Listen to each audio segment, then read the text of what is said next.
Hi there, welcome to Good for the Game TV and this impromptu live performance and debut on the show by Chris Sturdy from Good for the Game. We're going to be talking a little bit of PSL football, the Highlands Park game kicking off in around half an hour's time. And then, of course, there's plenty of EPL action as the tournament swings back into gear this weekend. We've also got some MTN8 Cup action to get to. So I'm going to waste no further time in introducing Chris Sturdy, the man who spends many an hour trawling his computer for betting value. Chris, good to have you on the show for your first time. Thanks, Brent. Happy to debut. Good work. We're getting the channel up and running. Excellent, man. Yeah, well, you seem to have a decent connection. Well, I've got my phone on. Let me just switch that off. Let me just switch that off because that's going to be a bit of a nightmare coming through a few seconds behind. Chris, just from a point of view of connection, you seem to have quite a strong connection there. It looks a little bit blurry, but we can make you out. And let's quickly talk about the Highlands Park game. They're playing against Black Leopards, both teams coming up from the National First Division last season. And Chris, I was a little bit surprised to see prices close to 15-10 about the home side here. Yeah, I think it's not a bad price considering that they drew away at Pirates. So it was a really tough first game. They were gifted a goal, but smashing result for them. But Leopards also won their first match. But when you look at last season in the NFD, I think Highlands finished about 19 points clear of Leopards. Leopards came through the playoffs to get promoted, whereas Highlands took the automatic route. So on last season's form, yeah, you've got to think Highlands, but yeah, early doors, as they say in the season. The PSL renowned for being a very dangerous league to punt, so we won't go too crazy on that one. That starts for those that are interested at about 3 o'clock, so you can get your bets on there. But Chris, the big one, of course, is the English Premier League starting this weekend, and starting on Friday night with Manchester United in action. But before we get into the fixtures themselves, having a look at some of the long-term markets, I see Manchester City 13-20 favourites to win the title. Liverpool fairly firm second favourites there at 15-4. What are your thoughts in the title race? I think the betting's right. I don't see anybody really strong enough to take on Man City. And I would say that, you know, like a market, say, without Manchester City or a straight forecast, or Liverpool would be probably just about my choice. Maybe Chelsea. They've got a new guy in charge, so a bit of an unknown quantity there. But the thing with Chelsea is that they don't play Champions League. And season before last, that was a big factor when they actually won the title. Yes, it helps that they're fresher. But I have read quite a few reports that Chelsea might be struggling to hang on to a few of their key players. Well, they've actually just paid, I think it's a world record for a goalkeeper. The guy from Spain that they brought in. And Courtois is heading to Madrid. So, yeah, it looks like that one is done and dusted, I think, right now. It's transfer deadline day as we speak. So there still could be a couple more ins and outs at the big clubs. But it would seem that, yeah, Chelsea still, they've managed to hang on to Hazard as well so far. But the transfer window in Europe doesn't close for a while, so people can still poach players or you know, buy players from the top English clubs, even though the deadline will close here 5 o'clock UK time. I see the betting without Manchester City markets. You've got Liverpool at 12-10, Man United behind them in the betting. I quite like that 12-10 because I do like you fancy Liverpool for a strong season, but I'm not convinced that they can win the title. Yeah, I mean, they've also signed a goalkeeper, which was a big hole that needed plugging there at Liverpool. I mean, they haven't had a top keeper for some time now. And when you look at, you know, my thoughts is when you're looking for titles and, you know, these long-term, you know, 38 matches, whatever it might be, you've got to have a decent keeper. There's very, very few teams that have managed to win the title without a top goalkeeper. And I don't think Liverpool have had that, but they've signed, is it Alisson, I think they call him, from Roma?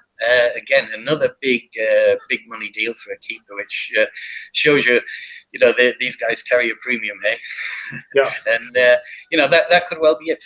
That could well be, you know, a big part of the final piece of the jigsaw, maybe you could say, for Liverpool, yeah. Chris, then having a look towards the other end of the table, there's always some interesting markets here. We've got the two finished bottom market. We've got Cardiff 21-10, Huddersfield 4-1, and Fulham are 25-4.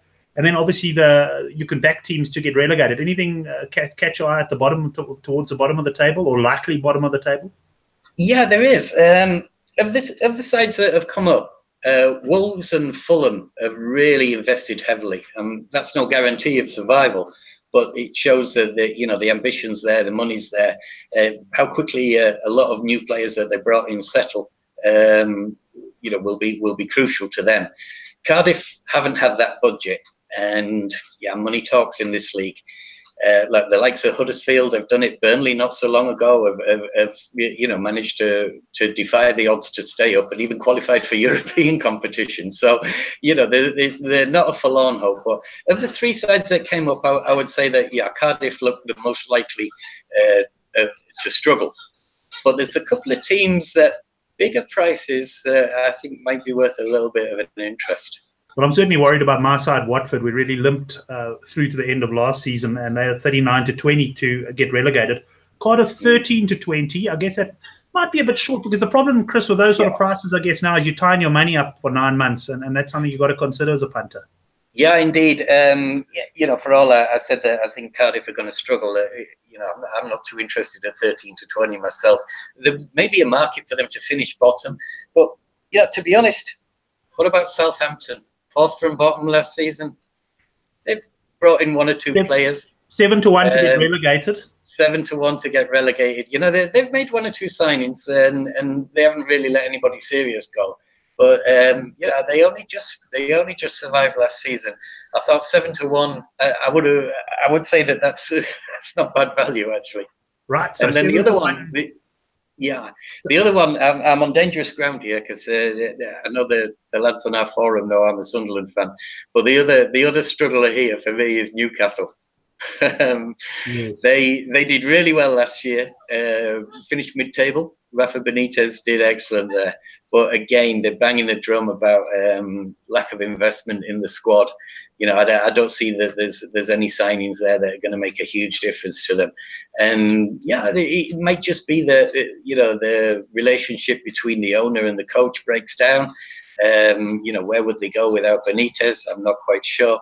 Seems like Mike Ashley, the owner, he doesn't want to put money in. There was going to be a buyer last year that all fell through. And it sort of smacks of Sunderland a couple of seasons ago, and we were sunk without trace. So I don't know, was 5-1 Newcastle to be relegated? 5-1. That was the other one. I thought Southampton at 7s and Newcastle at around 5s. One of those could take the drop. So that would appeal to me more than like a Cardiff odds on, Right. Well, let's have a look at some of the match betting then, and we go straight to a Friday night. Manchester United against Leicester.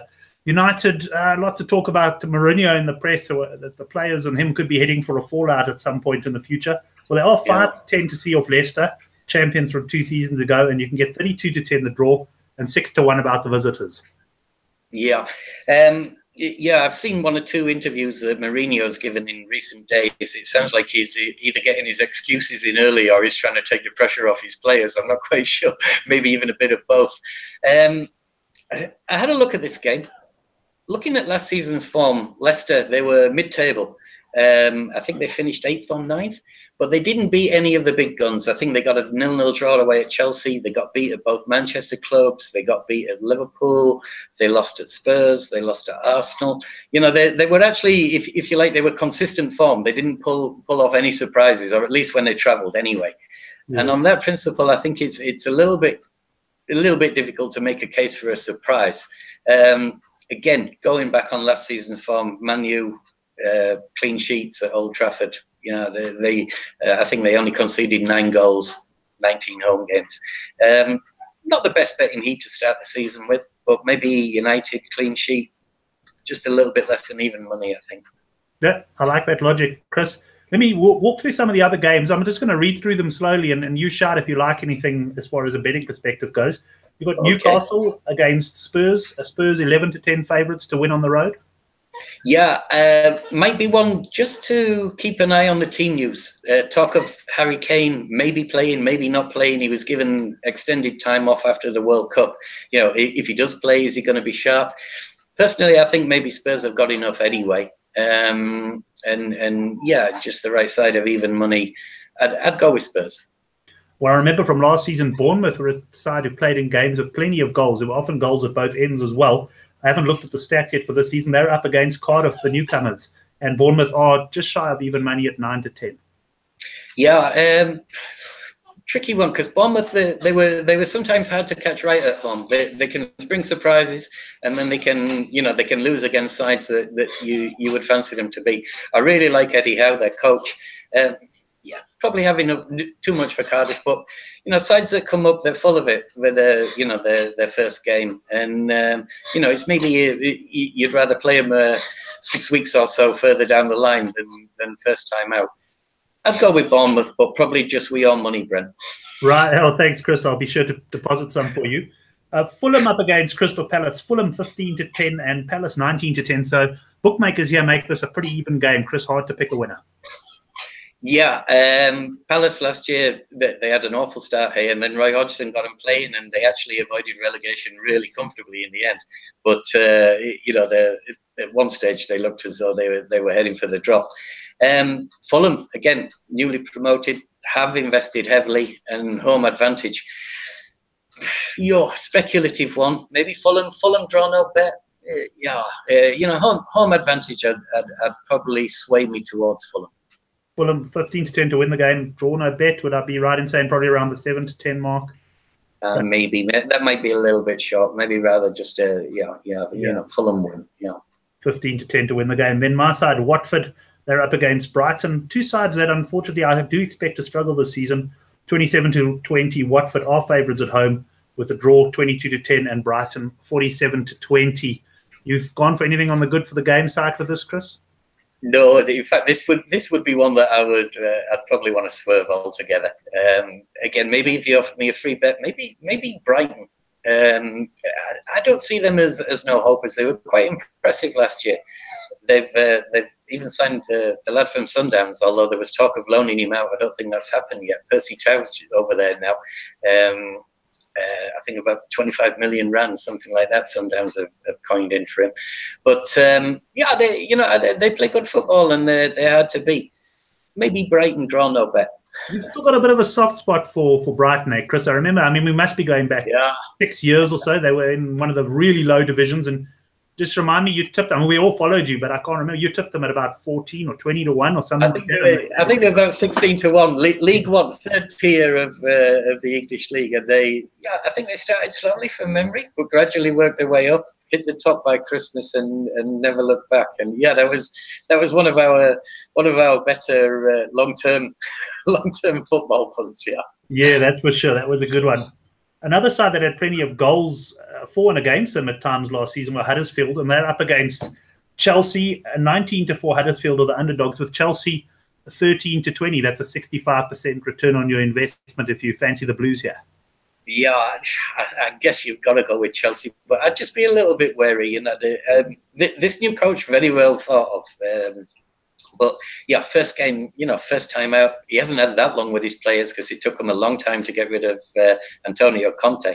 So I'd just be a little bit wary of Chelsea. They didn't do much pre-season. Again, they had World Cup guys who'd been in the World Cup missing. Probably a little bit short. I'd be a little bit careful there. Right. Well, then we got the big spenders. Wolves 13-10 up against Everton, who probably have performed slightly below their best the last couple of seasons. They're 23-10, and the draw 23-10 as well here, Chris. Yeah, I like this one. I fancy both teams to score. I reckon Everton are in for a better season. Again, new guy in charge there. They signed the lad from Watford, Richarlison.